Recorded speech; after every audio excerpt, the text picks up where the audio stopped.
Bismillahirrahmanirrahim. Assalamualaikum warahmatullahi wabarakatuh. Alhamdulillahi hamdan katsiran thayyiban barakan fihi kama yuhibbu rabbuna wa yardah. Wa sallallahu ala nabiyyina Muhammad wa ala alihi wa sahbihi ajma'in, amma ba'd. Allahumma 'allimna ma yanfa'una wa anfa'na bima 'allamtana wa zidna ilman. Ikhwani wa akhwati, kaum muslimin dan muslimat rahimani wa rahimakumullah. Kita memuji pada Allah Subhanahu wa taala yang telah memberikan kepada kita nikmat untuk dapat menghadiri majelis ilmu, ya, mempelajari warisan dari warisan Nabi sallallahu alaihi wasallam, terkhusus ya, ilmu yang begitu penting, yaitu tentang tauhid, mengisahkan Allah Subhanahu wa taala. Pada pertemuan sebelumnya kita sudah membahas tentang ayat kedua dan ketiga, ya, tentang surat An-Nahl ayat 36 dan Al-Dzariyat, ya, ayat 56, bahwa hakikat kehidupan kita atau diciptakannya kita oleh Allah Subhanahu wa taala adalah apa? Hanya untuk beribadah kepada Allah Subhanahu wa taala saja, ya. Jadi hakikat semua penciptaan Allah Subhanahu wa taala terhadap manusia adalah hanya untuk menyembah kepada Allah Subhanahu wa taala saja, tidak untuk yang lain, tidak untuk mengumpulkan harta, tidak untuk, ya, menikmati, ya, kenikmatan duniawi, akan tapi hakikatnya kita adalah menghamba kepada Allah Subhanahu wa taala. Kemudian kita juga bahas tentang wadifah atau tugas Rasulullah atau tugas para rasul, ya, bahwa Allah memerintahkan mereka, Allah utus mereka kepada umat manusia adalah untuk apa? Ya, untuk menyembah, ya, menyampaikan kepada mereka, sembahlah Allah saja dan jauhilah tagut, ya. Sembahlah Allah saja dan jauhilah tagut, ya. Dan tagut kemarin ada 3 macam. Apa? Tagut kemarin ada 3 macam, ya. Satu matbu, ya. Matbu itu, ya, mereka yang diikuti, ya. Bisa tukang sihir, ya, dukun-dukun, ya, dan juga para ulama su, ya. Kemudian apa? Al-ma'bud, ya, yang diibadahi, yang disembah, seperti apa? Berpatung-patung, berhala, ya, arca-arca, ya, dan seterusnya, ya. Pohon-pohon, ya, itu masuk kepada ma'bud, ya. Jadi orang memberikan sesajen, ya, memberikan apa? Persembahan, disembelihkan hewan, ya, di bawah pohon, ya, dan seterusnya, maka itu adalah tagut juga, ya. Kemudian muta', ya, orang yang atau hal mereka yang diikuti, ya, ditaati, yaitu pemimpin-pemimpin yang keluar dari ketaatan kepada Allah Subhanahu wa taala, menghalalkan apa yang diharamkan Allah dan mengharamkan apa yang dihalalkan Allah. Dan juga rukun tauhid ada 2, ya. Rukun tauhid ada 2. Yang pertama apa? Al-isbat, yang kedua an-nafyu, ya. Penafian, penetapan dan penafian. Jadi dari ayat kemarin An-Nahl itu an'ibudullah wajtanibut tagut. Yang pertama kita mengisbat bahwa ibadah hanya kepada Allah saja. Selain isbat apa? Harus ada nafi, dinafikan, menghilangkan. Hilangkan apa? Ya, mendekati tagut, ya. Jadi sesuatu yang mengantarkan kita kepada tagut itu dinafikan, ya, dinafikan. Nah, itu kemarin pelajaran kita, ya. Seperti la ilaha illallah, ya, ada 2 rukun, ya, an-nafi wal isbat, ya. Jadi dinafikan semua ilah, ya. La ilaha, tidak ada Tuhan yang berhak disembah. La ma'buda bihaqqin, tidak ada sesembahan apapun itu yang berhak disembah, itu nafi. Yang kedua isbat, penetapan. Siapa yang ditetapkan? Illallah, kecuali Allah Subhanahu wa taala. Kita masuk pada ayat ketiga, ya. Firman Allah Subhanahu wa taala dalam surat Al-Isra ayat 23, Qaulu ta'ala wa qad rabbuka alla ta'budu illa iyyahu wa bil walidaini ihsana. Tep. Qala Syekh rahimahullah wa nafa'ana bi ulumi fid darin amin. Qauluhu wa qada, ya. Dan Tuhanmu, ya, telah menetapkan, ya, dan Tuhanmu telah menetapkan atasmu apa? Agar jangan engkau sembah kecuali Dia. Kecuali siapa? Allah. Wabil walidaini ihsana, dan kepada orang tua maka berbuat baiklah, ya, dan kepada orang tua maka berbuat baiklah. Jadi qada, ya, qada kalau bahasa kita apa? Qada, ya, qada dan qadar, ya. Qada dan qadar. Dalam hadis apa? Wa nu'minu wa antu'mina bil qadari khairihi wa syarrihi, ya. Jadi ada qada, ada qadar, ya. Ada qada, ada qadar. Dan di sini Syekh menjelaskan tentang jenis dari qada itu sendiri, ya. Nanti kita bahas tentang perbedaan qada dan qadar. Atau qada dan qadar dulu. Jadi kenapa dikatakan ada qada, ada qadar, ya? Beriman, rukun iman yang keenam apa? Beriman kepada qada dan qadar, biasanya seperti itu, ya. Kalau dalam hadis teksnya beriman dengan qadar yang baik maupun yang buruk, ya. Jadi qada dan qadar itu sendiri apa? Ya. Ada 3 pendapat ulama tentang qada dan qadar. Qada dan qadar, ya. Pendapat pertama mereka mengatakan qada dan qadar itu sama saja, ya. Qada dan qadar itu sama saja. Jadi mau qada itu maksudnya ya qadar, takdir, ya. Sudah ditakdirkan Allah, takdir dari Allah Subhanahu wa taala. Yaitu qada, ya, sama saja. Disebutkan qada maksudnya qadar, disebutkan qadar maksudnya qada, sama saja, ya. Yang kedua, ya, seperti ini pendapat pertama, ya, seperti antaranya Syekh bin Bas, ya. Yang kedua pendapat mengatakan bahwa qada itu lebih dahulu dari qadar, ya. Qada itu lebih dahulu dari qadar. Maksudnya bagaimana? Qada itulah yang ditetapkan Allah secara azali, ya, terdahulu. Jadi Allah tuliskan di Lauhul Mahfuz, ya, qadanya. Kemudian nanti qadarnya itu yang mengiringi secara parsial. Jadi dikatakan qada Allah itu secara mujmal. Jadi secara apa? Global saja, ya. Misalkan hidup seseorang itu baik, ya, dan berakhir akan baik. Itu qadanya. Qadarnya bagaimana? Nanti setiap hari dia dapat rezeki ini, dapat kabar gembira ini. Nah, itu qadar. Ya, jadi parsial, ya, sesuatu yang parsial ketetapan itu qadarnya. Ini pendapat kedua, diantaranya Ibnu Hajar, ya, kalau tidak salah dalam Fathul Bari. Yang ketiga, pendapat ulama yang mengatakan sebaliknya, qadar itu yang duluan, baru qada, ya. Jadi tinggal dibalik saja pengertiannya. Ini diantaranya pendapat Syekh Ibnu Utsaimin, ya. Dan Syekh Ibnu Utsaimin mengatakan ini seperti lafal iman dan Islam. Jika disebutkan dua bersamaan maka artinya berbeda, masing-masing memiliki kekhususan sendiri. Tapi kalau disebutkan salah satunya maksudnya dua-duanya itu, ya. Maksudnya Islam itu apa? Ya, iman itu. Iman itu apa? Islam. Tapi kalau ada iman dan Islam, maka iman tersendiri, Islam tersendiri. Nah, begitu juga qada dan qadar. Nah, ini jadi nanti qada apa, qadar apa, tidak perlu bingung. Intinya adalah itu adalah ketetapan dari Allah Subhanahu wa taala yang harus kita imani, baik dan buruknya, ya. Dan qada Allah, ya, ini ada dua bentuknya. Yang pertama apa? Qada syar'i, ya. Qada syar'i. Yang kedua qada kauni. Jadi qada syar'i itu yang merupakan ketetapan Allah Subhanahu wa taala dan Allah menyukainya. Qada syar'i apa? Ketetapan Allah dan Allah menyukainya.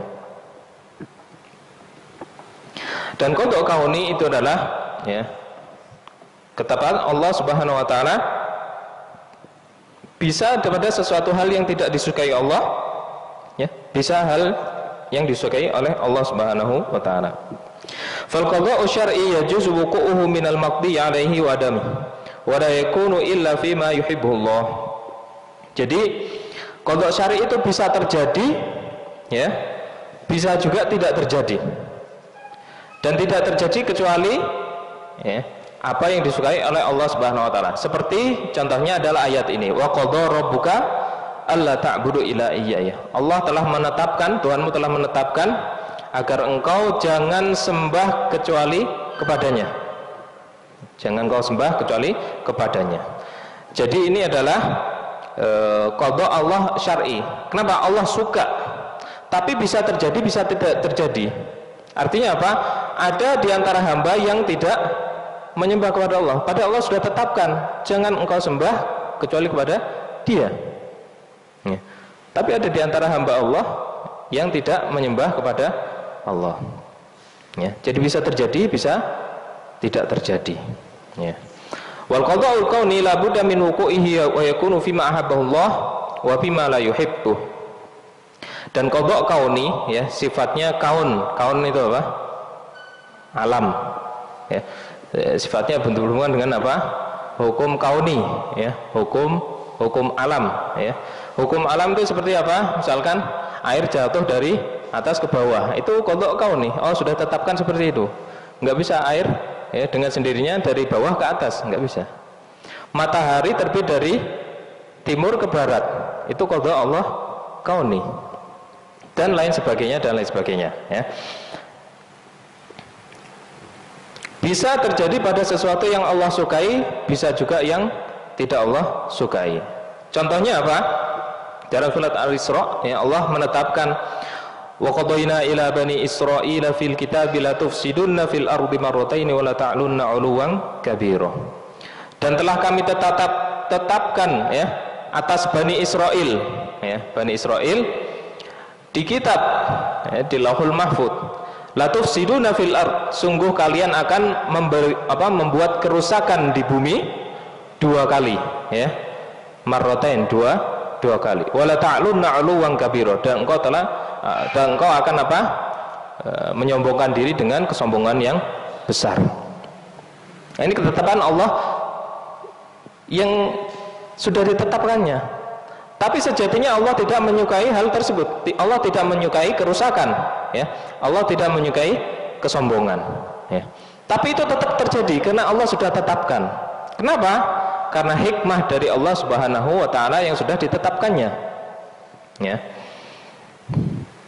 Nah, ini menjadi kadang di antara manusia ada yang berpikir atau diberikan was-was dari setan, ya. Di sini Syekh menjelaskan iskalun wa jawabuh, ya. Ada permasalahan mungkin, ya, ada yang melintas di benak kita.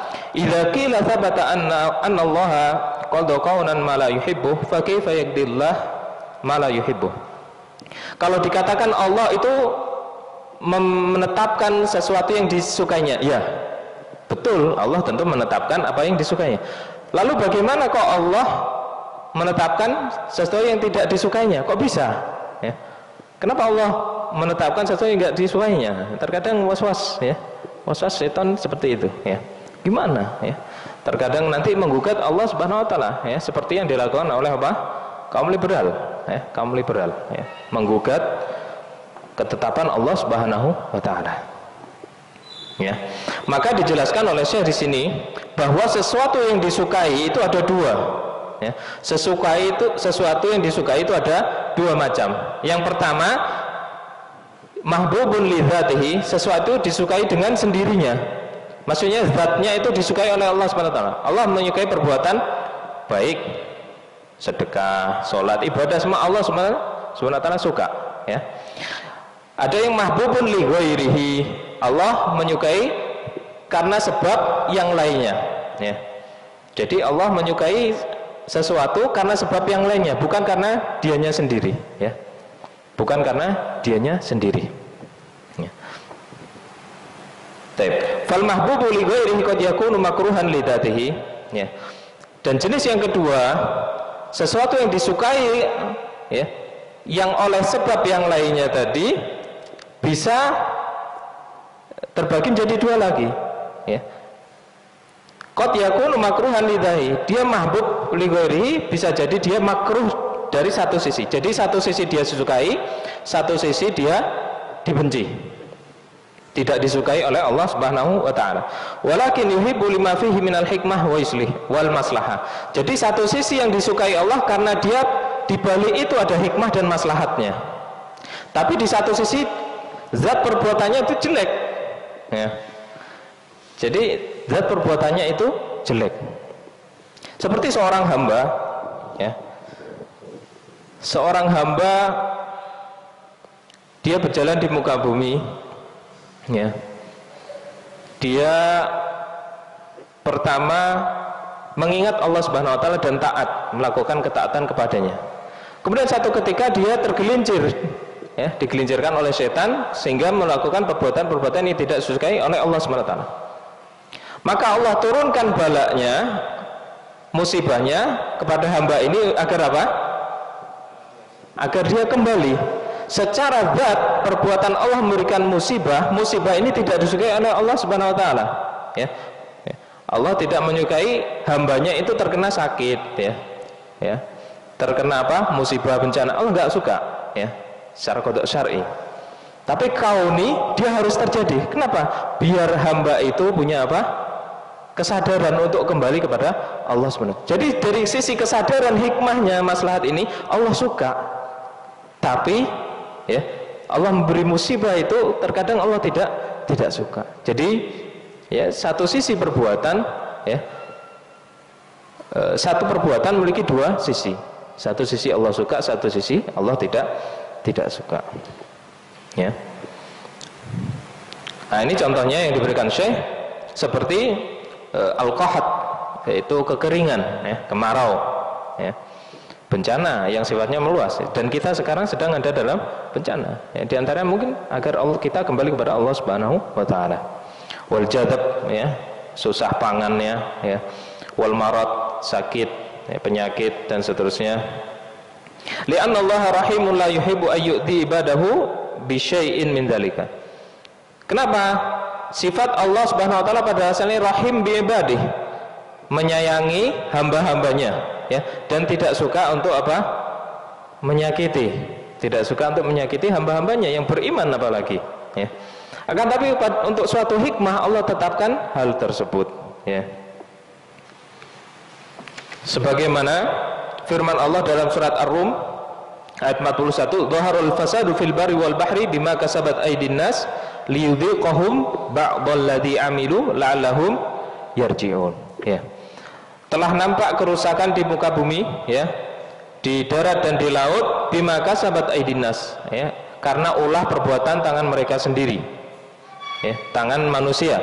Liyudhiqahum ba'dalladzi amilu, agar Allah memberikan pelajaran, ya, agar mereka merasakan apa?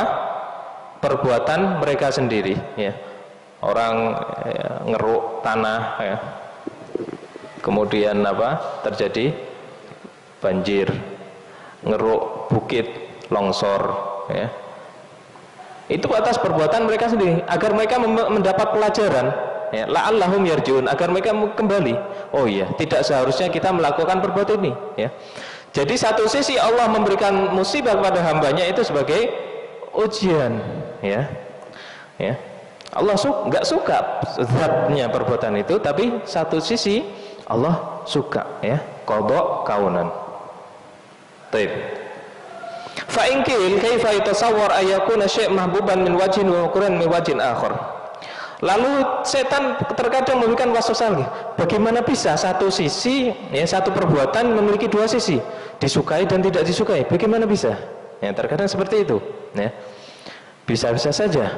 Dan walillahil mathalu a'la. Allah memiliki, ya, permisalan yang lebih tinggi, lebih agung, ya. Kalau kita sebagai manusia bisa memahami apa yang kita berbuat, tentu Allah lebih harus kita pahami bahwa itu, ya, atas kehendak Allah Subhanahu wa taala. Seperti ini gambarannya. Seorang sakit, ya. Ada seseorang sakit. Kemudian dia ingin sembuh, ya. Tentu caranya kalau dia ingin sembuh minum obat, ya. Obatnya katakanlah pahit, jamu, ya. Dia tahu kalau minum jamu ini pahit, mesti pahit, ya. Tapi satu sisi saya pengen sembuh, ya. Satu sisi saya pengen sembuh. Ya udah, nggak apa-apa. Saya nggak suka obat, tapi saya paksakan biar apa? Pengen sembuh, ya. Biar pengen sembuh. Ah, ini makruhan liwajhin, mahbuban liwajhin akhar. Ya. Jadi satu sisi disukai, yang disukai apa? Sembuhnya. Saya pengen sembuh, saya suka sembuh. Tapi di satu sisi minum obat yang pahit itu saya nggak suka. Ya. Tapi mau bagaimana lagi? Dan Allah, ya, lebih tinggi dari hal tersebut. Ya. Allah lebih tinggi dari hal tersebut. Begitu juga seorang tabib, ya, seorang dokter. Ya. Dokter mau ngoperasi pasiennya, ya. Wah, dia malah kalau dia tidak melakukan operasi tersebut, saya kasihan, ya, saya kasihan.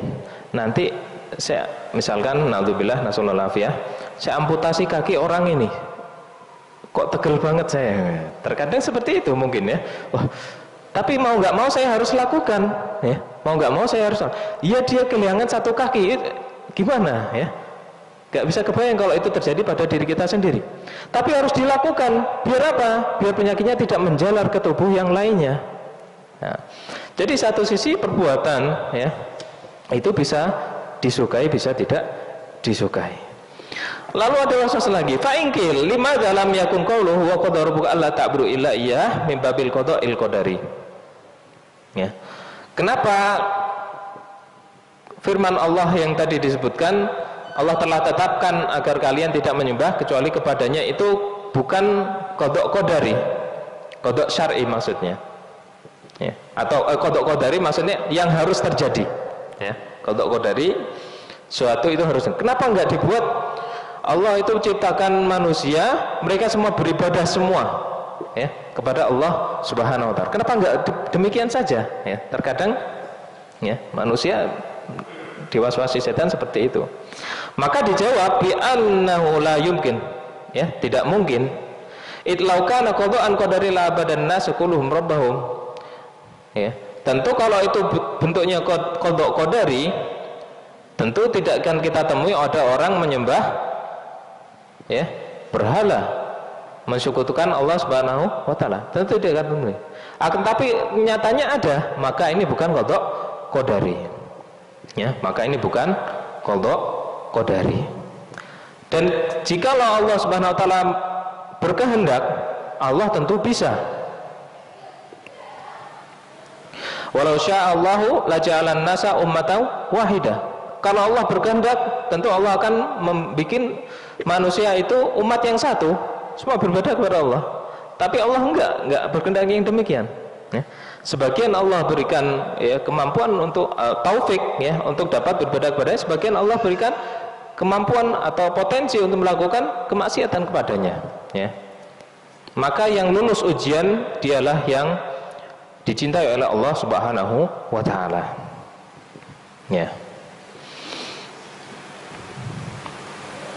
Nah, ini tanbih, ini terkait, ya, terkait uslub bahasa Arab di ayat ini, wa qad rabbuka alla ta'budu. Jadi Allah tetapkan atasmu, ya, di tekstual ayat ini Allah telah wa qad rabbuka, Tuhanmu telah menetapkan atasmu wahai Muhammad, ya. Di sini khitabnya yang diajak berbicara siapa? Nabi Muhammad. Qad rabbuka, satu k, ya. Alla ta'budu, ya. Setelah ditetapkan yang diajak bicara Nabi Muhammad satu orang, tapi khitabnya setelah itu apa? Ta'budu, jamak, kalian, ya. Nah, di sini sebagai tanbih, ya, bahwa apa yang ditetapkan kepada Nabi Muhammad itu juga berlaku kepada umatnya. Ini salah satu usul dalam usul fikih, ya, usul dalam usul fikih. Dan juga untuk apa? Tanbih. Orang itu mau memperhatikan ayat ini. Oh, ini kok satu tapi kemudian jadi jamak. Oh, saya masuk ke dalamnya. Jadi perintah ini juga, ya, ditujukan kepada kita semua. Baik, ya. Kemudian masuk kepada penjelasan tentang ubudiyah, ya. Kita sering mendengar kata ubudiyah, ya. Apa itu ubudiyah? bukan ibadah, ubudiyah. Ubudiyah kita kepada Allah bukan ibadah ya, ubudiyah. Ini semacam masdar ya. Ubudiyah itu adalah apa? Penghambaan kita kepada Allah Subhanahu wa taala. Kalau ibadah itu lebih kepada spesifiknya ya. Ibadah lebih pada bentuk spesifiknya, amalannya ya. Ubudiyah itu masdarnya ya. Tangqasimul ubudiyah ila salatati aqsam. Ada jenis 3 jenis ubudiyah ya. Penghambaan ya, seorang makhluk kepada Tuhannya ada 3 jenis. Yang pertama adalah ubudiyah ammah, ya, ubudiyah secara umum ya. Ubudiyah secara umum maksudnya makhluk itu dia posisinya adalah hamba kepada Allah Subhanahu wa taala. Ya, di antaranya adalah firman Allah surat Maryam, in kullu man fis samawati wal ardi illa atir rahmani abda. Ya. Tidaklah setiap makhluk ya, setiap apa yang ada di langit dan di bumi kecuali akan datang kepada yang maha pengasih sebagai hamba, dan masuk di dalamnya adalah orang-orang kafir. Pada hari kiamat mereka akan datang ke pengadilan Allah Subhanahu wa taala sebagai hamba ya, sebagai hamba. Karena hakikatnya ya, makhluk ini kita hamba Allah Subhanahu wa taala. Ini secara umum ya. Secara walaupun pada hakikatnya di dunia mereka tidak beribadah kepada Allah, tapi hakikatnya dia adalah hamba ya. Statusnya dia adalah hamba kepada Allah dan dia akan datang kepada Allah pada hari kiamat kelak. Yang kedua, ubudiyah khassah ya. Ubudiyah yang lebih khusus lagi, yang lebih khusus. Wahya ubudiyah at-ta'ah al-ammah, yaitu penghambaan kita untuk taat kepada Allah Subhanahu wa taala. Taat secara umum ya. Taat secara umum ya. Dan kita insyaallah pada posisi ini ya. Ya, pertengahan ya. Kalau ubudiyah ammah masuk di dalamnya orang-orang kafir sebagai hamba, nanti kita juga datang kepada Allah sebagai hamba. Akan tapi yang kedua, ubudiyah khassah yang khusus ini adalah kita umat muslim ya, yang menjalankan syariat Allah Subhanahu wa taala, melaksanakan ibadah kepada Allah Subhanahu wa taala ya. Dan di antaranya adalah firman Allah Subhanahu wa taala, wa ibadur rahmanil ladzina yamshuna 'alal ardi hauna. Dan hamba-hamba Ar-Rahman, hamba-hamba yang Maha Pengasih, yang mereka berjalan di atas muka bumi ya, dengan rendah hati. Ya, ibadur Rahman, ini ayatnya panjang, nanti sifat-sifat ibadur Rahman itu apa ya. Jadi inilah mereka adalah hamba-hamba Allah yang melaksanakan perintah syariat Allah Subhanahu wa taala. Ya, ini jenis yang kedua. Dan ada ubudiyah yang khassatul khassah ya. Khassatul khassah yang lebih spesial lagi, yaitu ubudiyahnya para nabi dan rasul ya. Ubudiyahnya nabi dan rasul ya. Karena tidak seorang pun yang bisa menyamai ubudiyahnya mereka. Orang awam kita ya, umat biasa nggak bisa yang menyamai ibadahnya, bentuk penghambaannya seorang nabi kepada Allah Subhanahu wa taala, nggak bisa. Kenapa? Keyakinannya lebih tinggi ya. Kenapa? Karena diajak ngomong langsung ya, diajak berbicara langsung ya, difirmankan melalui malaikat apa? Jibril. Artinya keyakinannya itu jauh tinggi di atas orang biasa. Adapun kita hanya beriman apa yang disampaikan oleh para nabi, para rasul ya. Tapi kalau Nabi SAW langsung ya, dengan perantara mereka Jibril, dan ada yang diwahyukan langsung oleh Allah Subhanahu wa taala. Jadi nggak ada yang menyamainya ya. Tidak ada yang menyamainya ya. Tidak sebagaimana klaim sebagian orang ya, sebagian orang yang terlalu gulu ya kepada person-person tertentu ya, mereka mendaku apa? Wahyu, atau kalau bukan wahyu, ilham ya, ilham dari Allah SWT. Karena apa? Saking dekatnya ya, sudah mencapai tahap apa? Ma'rifat ya. Kita masih syariat ya, kita masih syariat ya. Tapi